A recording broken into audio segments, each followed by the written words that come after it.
বিশ্ব চ্যাম্পিয়ন হওয়ার পর প্রথম কোনো দল টানা ৩ বিশ্বকাপে জায়গা করতে পারল না শেষ ১৬তে।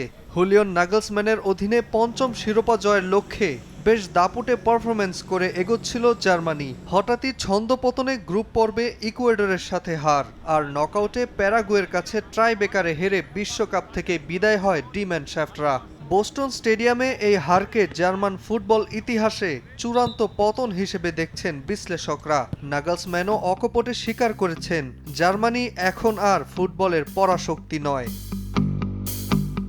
জার্মান ফুটবলের নিয়ন্ত্রক সংস্থা ডিএফবির সাথে নাগলসম্যানের ২০২৮ ইউরো পর্যন্ত চুক্তি থাকলেও সেটার ভবিষ্যৎ এখন অনিশ্চিত। দেশটির ফুটবল সমর্থকরা কোচের পদত্যাগ চাইছেন, তবে ব্যর্থতা, হতাশা, সমালোচনা সবকিছু মেনে নিয়েই জার্মানদের কোচিং দায়িত্বটা চালিয়ে যেতে চান বায়ার্ন মিউনিখ বস।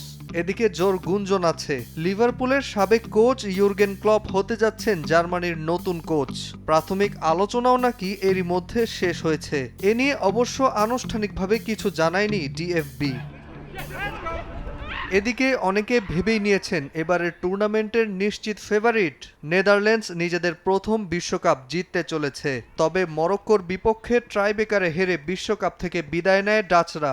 এমন হারের দায় কাঁধে নিয়ে দলের দায়িত্বও ছেড়েছেন কোচ রোনাল্ড কোমেন। চলতি বিশ্বকাপেই কোমেনের কৌশল নিয়ে সমালোচনা করেছিলেন অনেকেই, বিশেষ করে দলকে রক্ষণে অতিরিক্ত খেলানোর অভিযোগ উঠেছিল তার বিরুদ্ধে। বিশ্বকাপের পর তার চুক্তির মেয়াদ শেষ হওয়ার কথা থাকলেও নতুন করে চুক্তি বাড়াতে আগ্রহ দেখাননি তিনি।